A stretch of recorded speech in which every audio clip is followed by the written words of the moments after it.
Sources say the ransom note written by the alleged kidnapper is considered a key piece of evidence.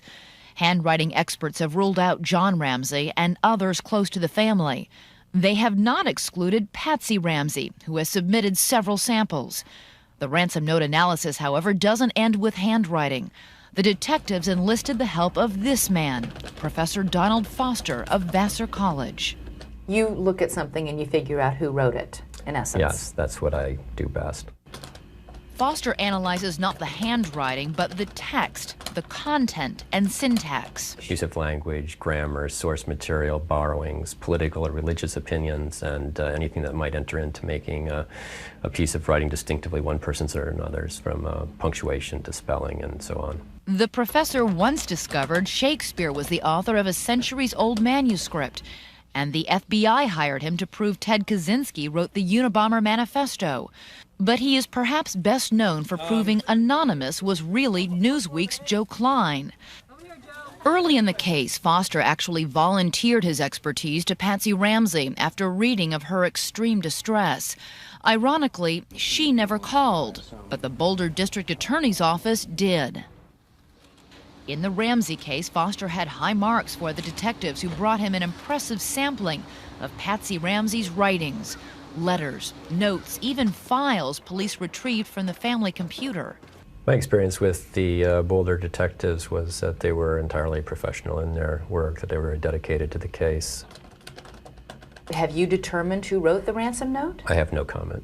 Foster is bound by a confidentiality agreement with the Boulder Police Department, but sources tell us in his report, summarized by detectives in the June presentation of evidence, Foster identified the writer of the ransom note as Patsy Ramsey.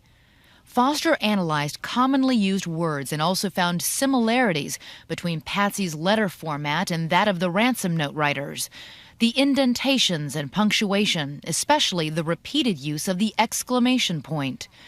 We looked back through our own archives and found two samples of Patsy's writing, this 1996 Christmas letter peppered with exclamation points, and this 1978 photo with a two-line note, each sentence ending in an exclamation point.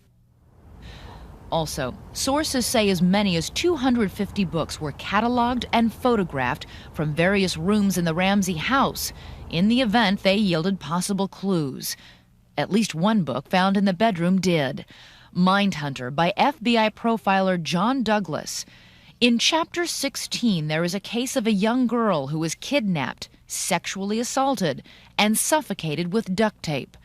When the killer called the mother, he began with the words, "Listen carefully." The same two words begin the ransom note. Patsy Ramsey has said she found the note at the bottom of the back spiral staircase. She has said she read it and then called for John. In an interview for A&E airing tomorrow night, John Ramsey recalled his reaction after he read the note. That was the worst moment, was